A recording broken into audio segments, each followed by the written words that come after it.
Hello, welcome back to the garden. So today I'm checking out the gooseberry that I put in the back. That's what it looks like. It's kind of a mess. And the reason for that is this. Bindweed. My arch nemesis.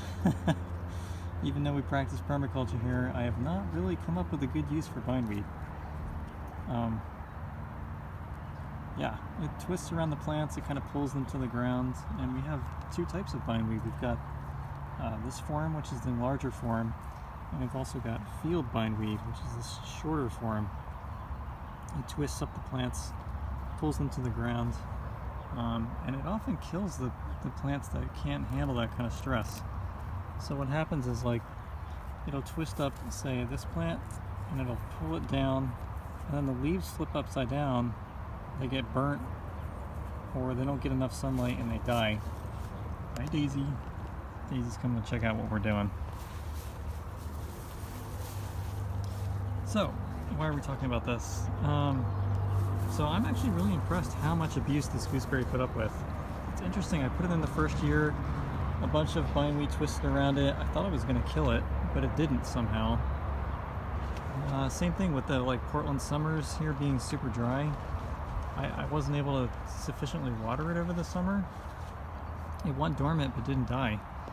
And this year is the first year that I have my first significant crop of gooseberries. Check it out. And there's actually quite a lot on here. I'm impressed. I've never gotten a really significant crop of gooseberries. I grew them over in Pennsylvania, in Philadelphia when we lived there. And I have let's see, this one, there's one against the north side of the house, which is not doing so well. Well, it's doing okay. And then there's another one on the west side. And that one's doing okay, but I should probably check that one too.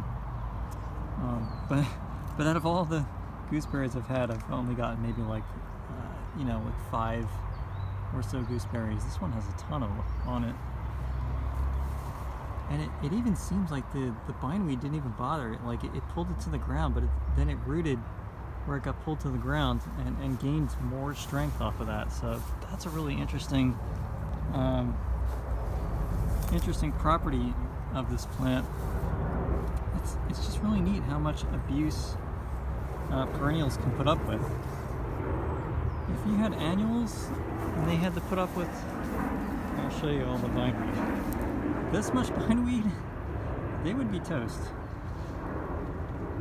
And I actually have a section in the garden that I put the little potatoes in. They're getting hammered every year with bindweed pressure. So, here's my asparagus back there, just chilling.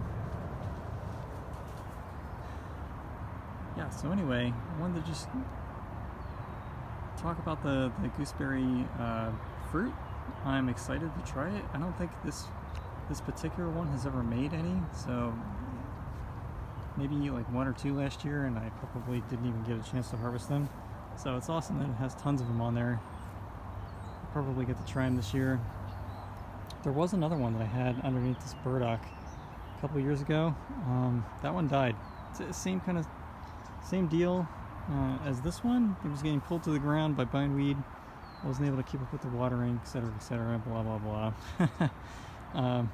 But the one under here died for some reason. This one didn't, and then turned into a pretty big bush. So, hooray for perennials. That's all for now.